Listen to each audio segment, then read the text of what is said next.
So today we're going to be hearing from National Youth Bike Council. I really appreciate them coming to talk at the National Bike Summit. It's always great to hear the perspective of youth organizations, especially, when we say that we want to increase youth engagement. I think one of the most important things is to hear from actual youth or people who are working really closely with youth about the best way to do that. So I've been really fortunate to be able to be in conversation with them and other youth groups, and I hope that we can continue that. And I just really look forward to what they're presenting at the session today. So with that, I will hand it over to Joe. How's it going, everyone? My name is Joe, and I'm a 17-year-old, and I've been with the council for a little bit over its inception a few years ago. I always had an interest in bikes, whether I used it for fun or for the transportation aspect of it. But being able to grow in my personal skills and my biking skills while also being in the council has just been a fantastic experience that I'd like to share with you all. Yeah, and sorry, Joe, could you actually just give a brief little overview about the National Youth Bike Council for those who don't know? Yeah, of course. The National Youth Bike Council was just a council of youth that came together to do advocacy work and expand on what we can do for our local communities. So we have been setting up projects and setting goals for youth so we can get involved with the bigger space and actually get them out there and helping their communities. We have done a lot of work towards getting us or our name out there, and we've been trying to collab with big organizations to reach out for more help and just to really get our name out there so we can start connecting the adults with the youth to get them really where they need to be so we can have a bigger name and a bigger impact.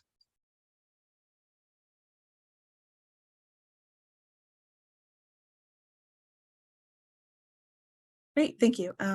Nora?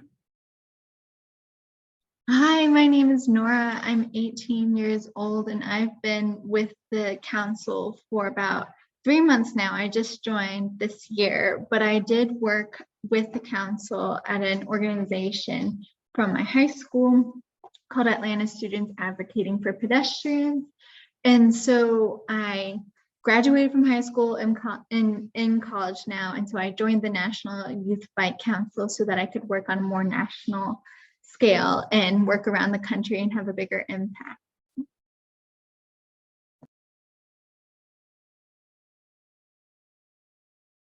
Hello, everyone. My name is Lot. I'm 20 years old and I've been a part of the council for 4 years now. When I first joined the council initially, it was due to my sole interest in cycling. But as I remained in the council and participated in meetings, events, and rides, and the overall work that we do, it inspired me to want to be a leader, but also a leader for those that aren't local to my community, as I come from Philadelphia and Pennsylvania, but the cycling community as a whole, which is why I've stayed with the National Youth Bike Council, and it's been a true inspiration to me. And I aspire to empower others through my journey. And empowerment is one of the many things that we'll be talking about. But before we get started, I wanted to give a brief overview of the content that we had prepared for this presentation. So starting off, Nora will introduce what the National Youth Bike Council is, kind of go more into depth and adding on to what Joe said. And then Joe will be showing us a video about the Youth Bike Summit, which is a 3-day national conference. And then we will talk about the impact youth leaders have made. And then we'll end with a recap, how you can help with youth empowerment, and discussion and Q&A for those who like to participate. So without further ado, I'll pass it over to Nora to talk about the National Youth Bike Council. Thank you very much, Lot. So in a field where there is a lack of representation of youth, the National Youth Bike Council really serves as a way to bring the youth voice to the table. We are a youth-led nonprofit with a focus of empowering youth by creating an active learning space for young people. And that allows us to develop leadership skills in order to lead and be the change in our own communities through annual projects, community building, and promoting bicycling. And as a nationwide space for youth by youth, we give this unique perspective to youth engagement and increase youth leadership. We believe strongly in the impact of youth role models on our other youth and its power to increase youth engagement. And so with that, I will pass it over to Joe for our first video. Appreciate that, Nora. So just piggyback on what Nora said, the Youth Bike Summit is an event that happens usually every year to give space to youth to get them more involved in their communities. They get taught lessons, we have classes that happen, we have speakings that happen, and it's all just to make sure youth have the knowledge that they need to go out in their communities and better up their communities. And as you'll see here in this video, it started off with something very new, and now today it's turned into something that's very special.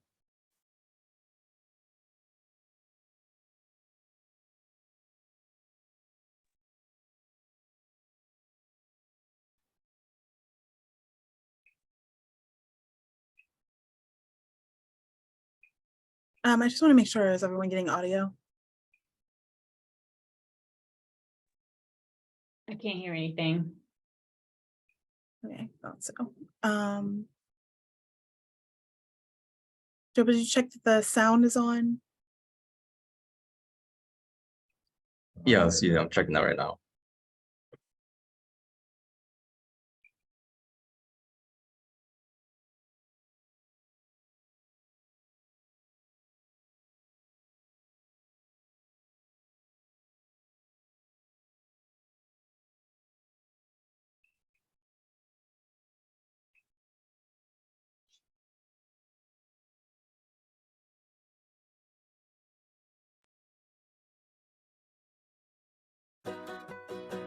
We are here today for the first Youth Bike Summit, which I imagine to be the first of many. It has been a really amazing experience to see all these people, more than 200 people coming in from all over this country to share in a conversation about what's important to us in terms of riding bikes and participating in our communities and exchanging information. We had a keynote introduction this morning by Jeanette Sadiq Khan and one of our young leaders, Kimberly White. I think it's a great time and a great place to hold the summit. We've done a lot to improve cycling in the city of New York. We've put down over 200 miles of on-street bike lanes, 15 miles of protected lanes, and thousands of bike racks and parking facilities. And you know, the youth that's here today is the future of New York City, and they have a big stake in the game in terms of wanting to see that their streets are as safe as they can possibly be. Youth actually do care about pressing issues, contrary to what most people believe, that this generation is completely benighted, which proved itself to be a fallacy because we have a lot of youth here today who are very much engaged in cycling and sustainability and community work. We've also had a whole day filled with workshops, so there are different presenters, different organizations, different young people, different community advocates who are working together to share information, to tell their stories. This workshop today was amazing. I didn't know that there were so many people around the nation and around our community who are involved in so many projects. I learned a lot about people who were starting bicycle programs, teaching people how to bike, you know, getting over all the obstacles and just making bicycling a central part of transportation. I definitely feel that the summit is the place where everybody can come together and talk about what they like to do. We bring kids in and teach them not only bike mechanics where they can make their own bike and learn the mechanics, but also about environmental advocacy so they can know that while they're making this bike, they're also helping the environment. Like if there's a bunch of young people talking about it, then it's an issue that's going to be around for as long as those young people are around.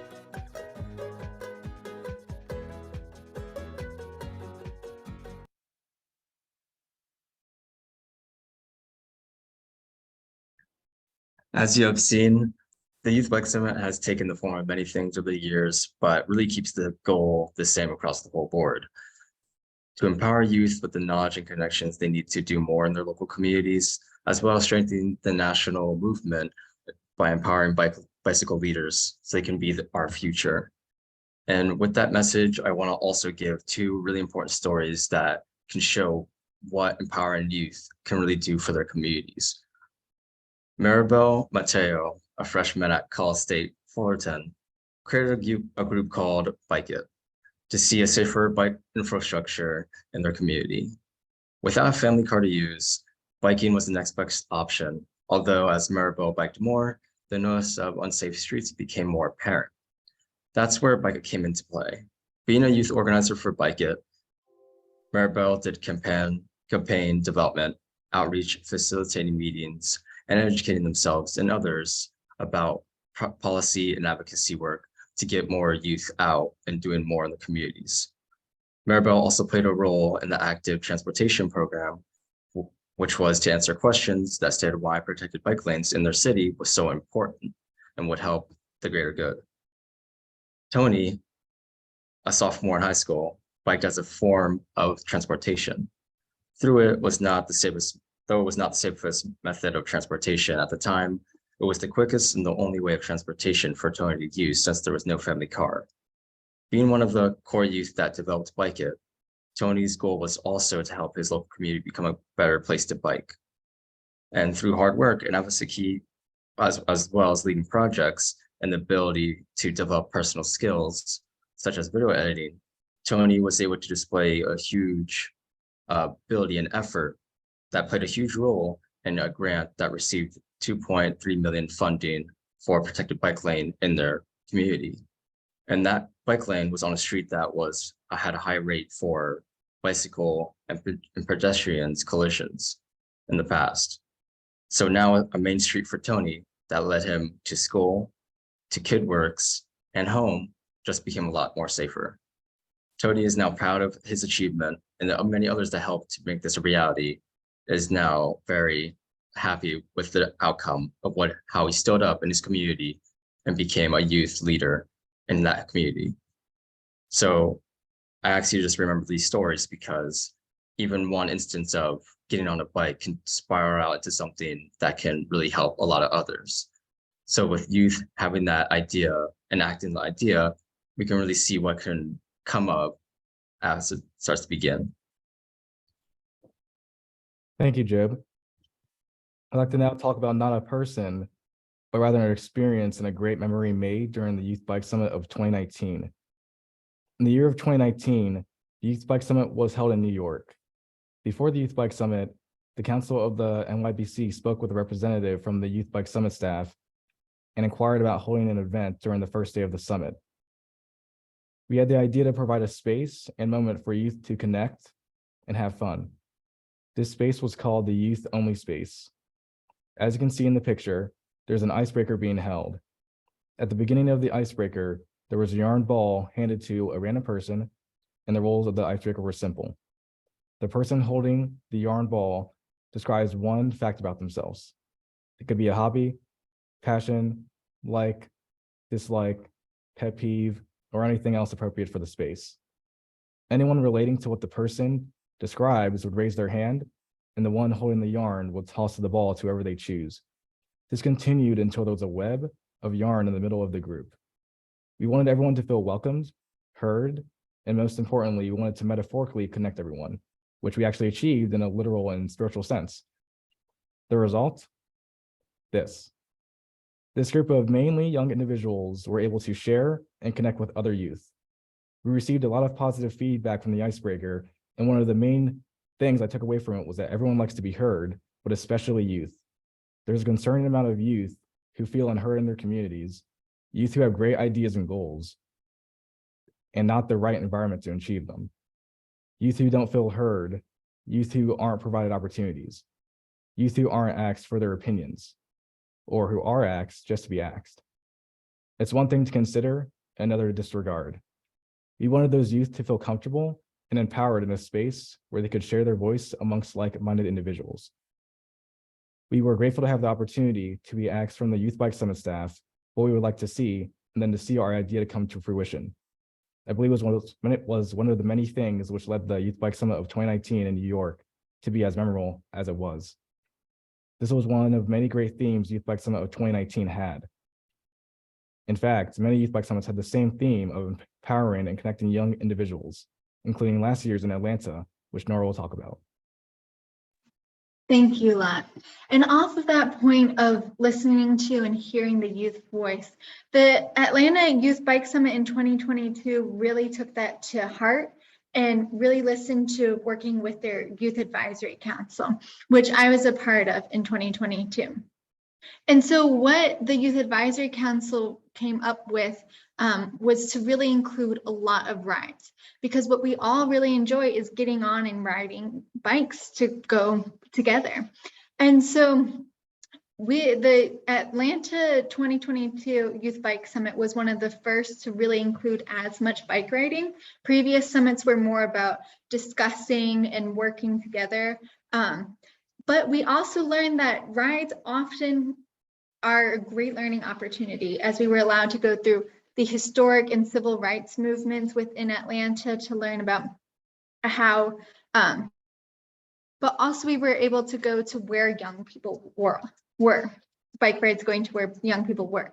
And that included Georgia State University and Midtown High School, which is where I went to high school and where I led that bike ride, where I took people to go to an intersection where one of my peers had 3 years earlier been hit by a car and had died on the way going home from school.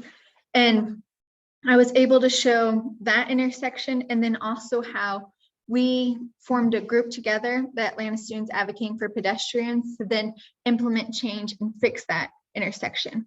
And since we have added a hawk signal and increased a scramble and had security cameras, there have been no incidents since then. So riding also showed these infrastructure problems, because while our routes were safe, because we had leaders and instructors who knew how to lead the rides, it was also to show where more could be done.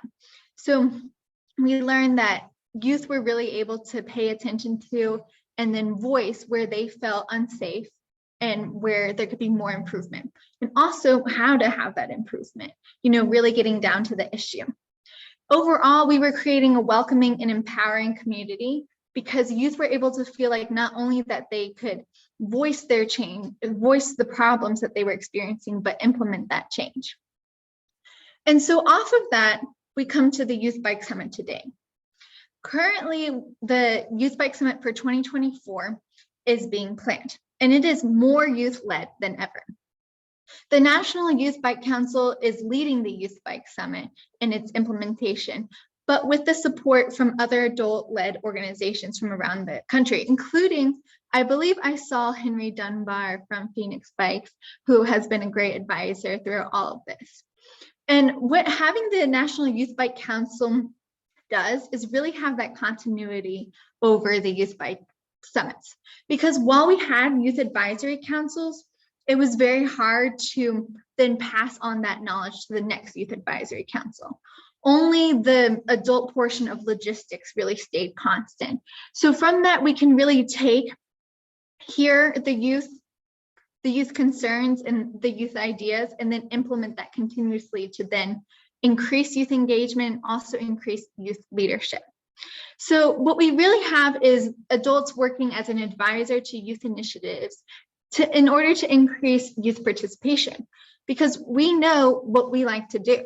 So, and working with advisors to figure out the logistics of actually implementing that. So by increasing youth leadership, we not only are creating more unique perspectives like the National Youth Bike Summit, but also looking at the problems that affect youth so that we can all work to create a safer and more bikeable community and get back to riding. So with that, I'm going to pass it on to Joe. Thanks, Nora. And just hopping off what you said, and as I mentioned earlier, just remember these stories that we told you today, what experiences we had and what came to be today. I always like to point out that bikes aren't just toys, but opportunities as well. And the thing that's special about bikes is that they can be anything. They can be transportation, they can be exercise, they can be motivation, they can be our livelihood, and they can bring connections, and they can bring family. It's more than just getting on a bike to bike, because when you get on a bike, it becomes so much more. And when you get on a bike, you're not alone. We're all here today because of one thing, and that's the love of bikes. So I ask you to join the NYBC, the National Youth Bike Council, as we go along on our journey to make it more as big as possible to get youth in the space so they can give their opinions. As when you go forward and you start to leave your bike behind, you'll know that someone's picking it up or that youth is picking it up right behind you. That's gonna leave a better impression than what you could have ever imagined. And that's really the goal, to just get youth out there and just get them leading in their communities and to get the bicycle community back up and rolling and back on its wheels. So when it's finally put down, we can all be proud of what we have left behind, because I know for sure I won't be young forever, but it would also feel great to know that when I finally do leave my bike, to be someone to care after it.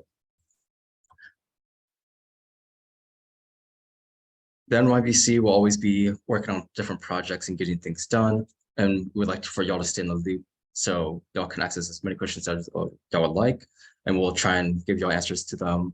We will also try and be giving our social media this way. Y'all can stay connected as with our projects to see what we're doing, what we're constantly moving on, and how maybe you could help. But the first ask of everyone that we are asking is if we could get a donation of 300. You can donate whatever you would like, but we're just asking for at least 300 so we can move forward with what we're doing. That's just our goal of 300, and that's what we're trying to move forward with. Again, we're just getting things out. We're trying to move, and as we roll, we're getting things done.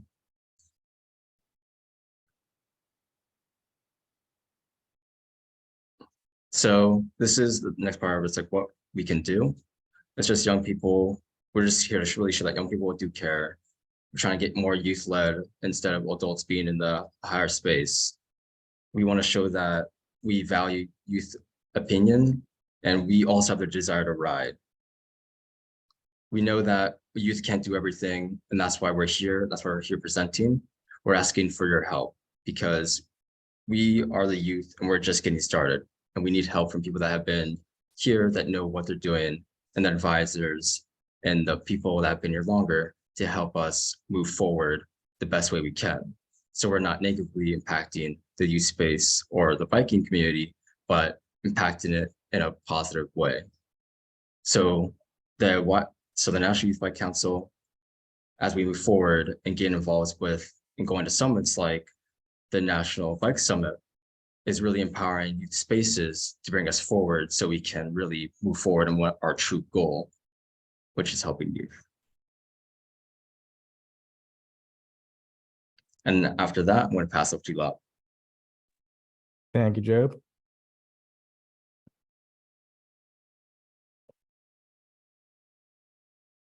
Now that we have recapped everything in this brief presentation, I just wanted to open the floor to any questions anyone had for us. We also, as you all know, we also had a poll at the beginning of the presentation. And as you can see, we have a diversity among everyone who's here. People who are from bike clubs, earn a bike, bike co-ops, have a pretty vast diversity among everyone. And that just shows the love and connection that everyone has here for the cycling community, both young and old. So once again, thank you for coming to our presentation. If you have any questions or you simply want to talk about the National Youth Bike Council and cycling in general, feel free to stick around. Otherwise, have a good morning, afternoon, evening, and good night. And I hope you enjoy the rest of the National Summit. Thank you. Yes, please feel free to drop your questions. I think it's really cool that we have a, oh, sorry, Raven. No, I you're think good. it's really cool that we have a really big portion of transportation advocacy. I just really want to harp on more about how including youth in that advocacy is just so important. So I'm so glad to see all of you here.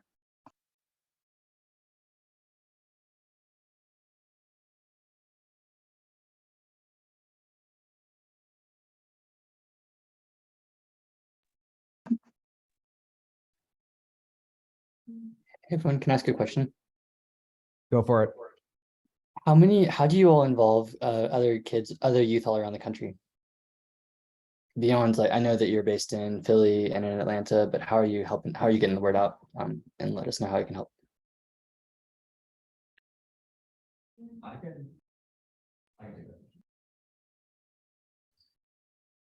Well, usually thanks to things like the summits, we go out, we go to different events, we just ask and ask and ask and ask. We're trying to always figure out what's the best method of getting our name out there and to also help bring youth in. Since most people and most companies and groups, they also are looking for youth to help them out. So they're kind of relying on us to do that. And one of the main things we found that has been successful is just to always ask and always to go out to these summits and all these group meetings and things like that to always figure out what is needed and how we can help. We actually have met some of our members via some national summits before and some bike summits. We usually meet them there, and if they show interest, they just ask, and anyone that's under the age of 24 is just invited in. After we give them a few things to check after, if they're still interested, then they become part of the council, and from there we just keep growing until we have a lot of people in different countries and places. As you can see, we already have multiple different people, and we're still expanding. Yeah, and we work on, we have like a Discord where we have, I think, over 50 members from around the country. So that includes all the way in the West Coast in California to, as we said, in Georgia, but also up in Boston and New York as well. And I do believe we have people from Arkansas as well. But yeah, so we have everyone from everywhere, and that Discord really allows us to connect, work together.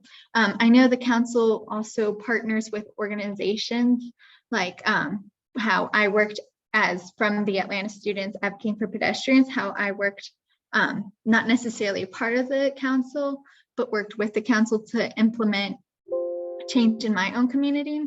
So we still continue to do that with organizations who are around the country, but our youth organization. Thank you, Nora. And we have a question from Henry. What is the most common reason your peers give for why they don't ride bikes?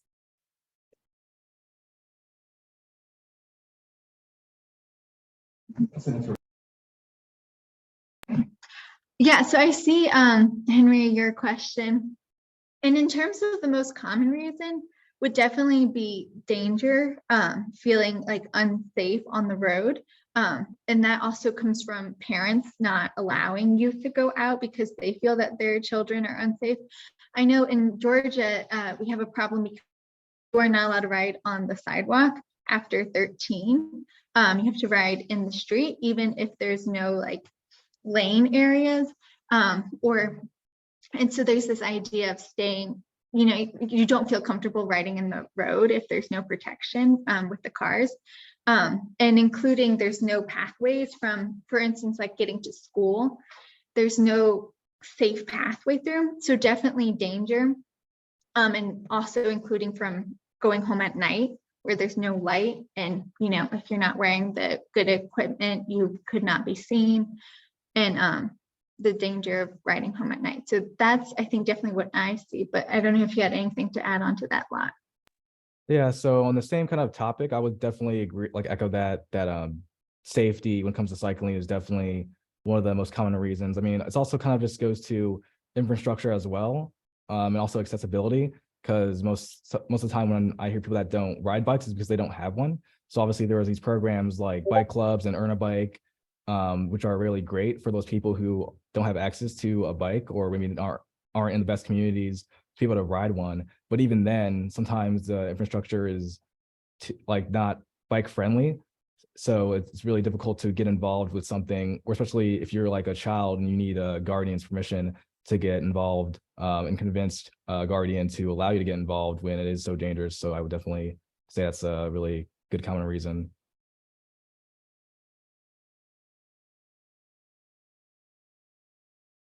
Yeah, and also I forgot about that. We did work on the other thing that I hear is that also a lot of youth don't know how to fix their bike, you know, just for simple things like a flat tire even, and that can like easily deter someone. And so working on like informing how we make those small fixes, or even working with bike shops. We did a program called Spring Back on Bikes to help with that, but implementing more of those kinds of problems of education, but also pathways to get those quick fixes done so people can get back on the back on their bikes.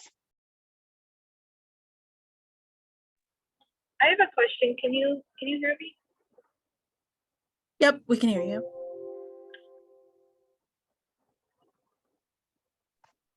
Are there any more questions?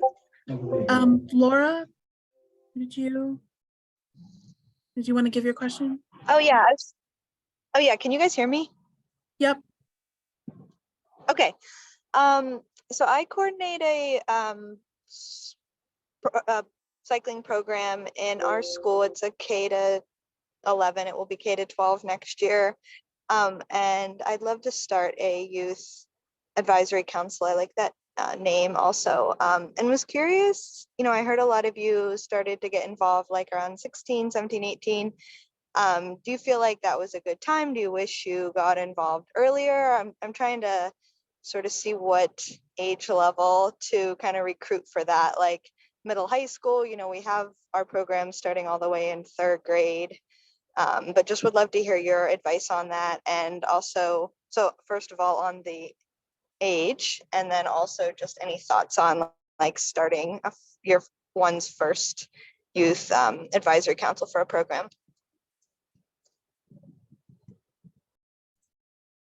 Well, speaking from experience, I would say that the best age for me was around 14 to 15, when I really got into biking, just because I thought of it as just a hobby I could do before I realized that I could be a lot more. I'm glad I didn't have I'm glad I had the chance to get into biking where it wasn't a situation where I had to get into biking for transportation or had to get into it because I had nothing else to use. I'm happy that it was like a decision of mine, but I guess that nudge wouldn't have happened if my brother Joshua, who's also part of the council, didn't nudge me in that way to get into biking. It wasn't something I was just thinking all the time. As you're growing up, these things have to be introduced to you. It's not something you just grab onto. So I would say really biking is for anybody. That's the essence of biking. It's for any age. So as long as you're pushing that initiative to get into it, and to also just make sure it's safe and to push all those ideas forward that it's all right, and to give that go ahead, really any age is good for biking, I would say. But just from personal experience, around 14 to 15, I jumped into it. I've been loving it ever since. Thank you. And I was thinking even more so like when you got involved in more of this leadership and advocacy portion of it. Was that Yeah, around there? Oh, Jeff, I don't know, Jeff. When I got into more, you're asking if when I got into more of the National Youth Bike Council aspect of it and started like advocacy work. Yeah, like what you're doing now. Yeah, I only got into that just recently, as more opportunities have been becoming available to do things like this through our work. It first started probably around when I was 16, as I'm 17 now, and I was able to start getting the comfortability to go out to events and just learn how to communicate and how to network. And via that, I've been able to slowly build up a comfortable foundation to go to more events and talk more. So it's just been around comfortability, and I'm still even trying to learn now. And I feel like it's been very good to get into that by just trying to experience it. It really is all about experience.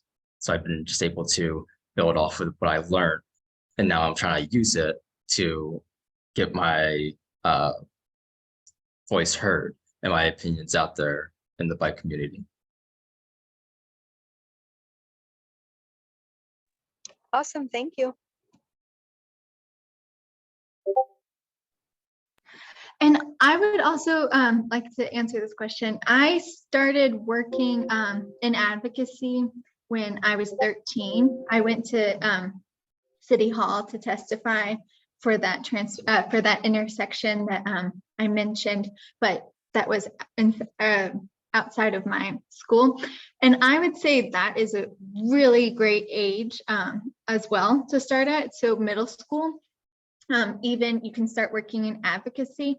The biggest part then of having an adult, one is transportation. If you can't get there by bike, obviously that's what we're trying to figure out. And as a 13-year-old, I couldn't drive to City Hall. But number two is also having like I didn't really, my first step was to go to City Hall because I was like, well, there we go. But then what do we do from there is kind of more of what I think adult advisor is really working on. Also, I didn't really know what a hawk signal was at 13 until the Atlanta Bicycle Coalition worked to help us figure out what are the, engineering, what are the best methods in order to fix the problems that we were finding. So having that adult, experience, obviously someone who's has knowledge about what are the best ways to solve the problems that you're seeing. That was really helpful because then we could go to City Hall and be like, here's where we want the hawk signal.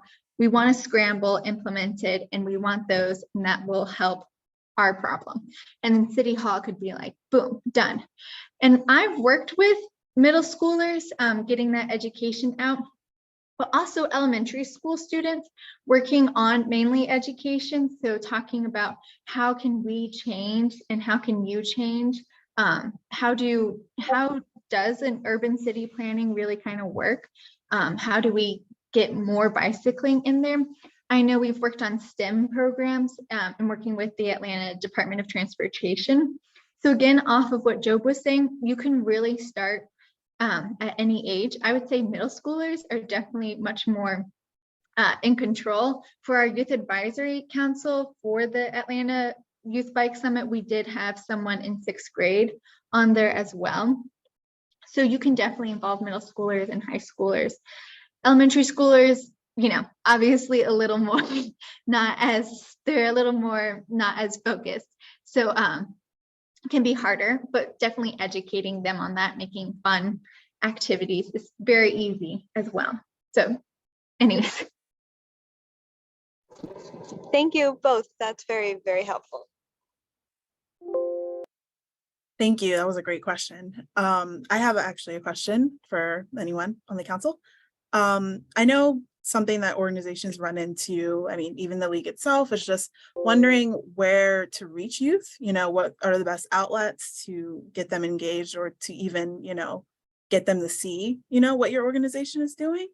So I'm just wondering if you have any thoughts on methods for that, like where do you think people should be directing that outreach? I mean, I know I've seen talks of just direct outreach to schools, like starting there, but I just want to know any additional thoughts on school outreach and any other methods like social media.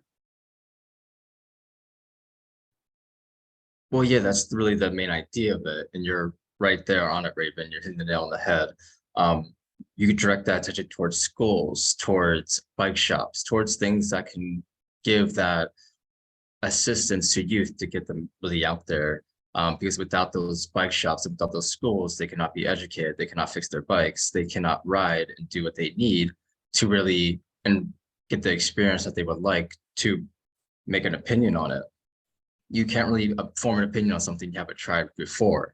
So by getting those base essentials done, they can then go out and expand their knowledge and make that opinion for themselves as to what they would like to see fixed and what they would like to see happen and how they would like to go forward in this biking career that they can really create. So the best idea for companies or people that are looking to try and help those youth and to try and find youth is just to really make those spaces welcoming and comfortable as possible, as well as the infrastructure in their communities better. So youth have an easy entry in instead of trying to look at a very confusing map of how to get in and then stopping there without having a chance. I kind of want to add on to what Joe was saying about community, because I feel like a great way for outreach is community. And I feel like a lot of that comes from like national resources, because, you can go to schools, but there are a lot of people who are homeschooled as well, who are still involved in the cycling community. So I feel like a lot of that work like goes to like national organizations who can advocate for those individuals or be ears for those individuals. So I feel like a lot of that would lean to like the kind of the outlandish situations where you do have like an individual who doesn't have access to a school, would be like social media or like national organizations. Yeah, and I want to harp on school is obviously a great way of reaching students, but how exactly then do you keep that connection with students? And that can be very difficult, but really going out and seeing who's walking to school, who's skateboarding to school, who's scootering to school, because those are all people who are open to, taking the car alternative, who also are experiencing, that's easy to find where infrastructure problems are, because those where someone can't walk, someone can't bike, where someone can't skateboard, someone can't bike, where someone can't scooter, someone can't bike. So also expanding, who you're reaching out to, because you can find some of the most passionate people in people who walk that are working to then change to biking. So also on that. Yeah, thank you. That's a great point. And I like how you talk more about engaging in schools, and actually got to talk to ASAP, Atlanta Students Advocating for Pedestrians, for the League blog. And I really loved what was said about, ways to make different connections with students where you're thinking beyond getting, students who are already biking involved in it. You're thinking, students who are interested in advocacy in general, or maybe students who are interested in like policy or government. I thought that was a really cool connection that I hadn't heard of. I'm sure, multiple people probably have, but I hadn't thought of that in my mind, like, oh, reaching out to students who are interested in, lobbying or like policy, who may not be involved in the transportation space, but is an opportunity to connect those two. So I really like that point and just wanted to, share that with everyone as well. And Yeah, oh, sorry, want to go? No, yeah, and on that is that everyone is a part of transportation. I mean, no matter how. So it's one of, everyone can connect to that, and everyone can be bridge. Welcome to the world of biking as well. Everyone's just waiting to enter, really. Yeah, I really like that. And I really think that touched to the earlier point of, introducing people to it. Like, it's something that, like you said, we all know of and relate to and are impacted by, but for some people it might just be as simple as like letting them know. So yeah, if anybody has any last minute questions, feel free to drop that in. Thank you, Laura. And I just want to say thank you to National Youth Bike Council for joining us. They've joined in recent, past years, and it's just always great hearing from you guys, and great presentation. Thanks for the opportunity. Thank you so much for having. Thank you everyone for attending. Thank you, everyone. Okay, if anybody had any questions that they think of later, feel free to drop them in Huva in the Q&A portion of the chat section.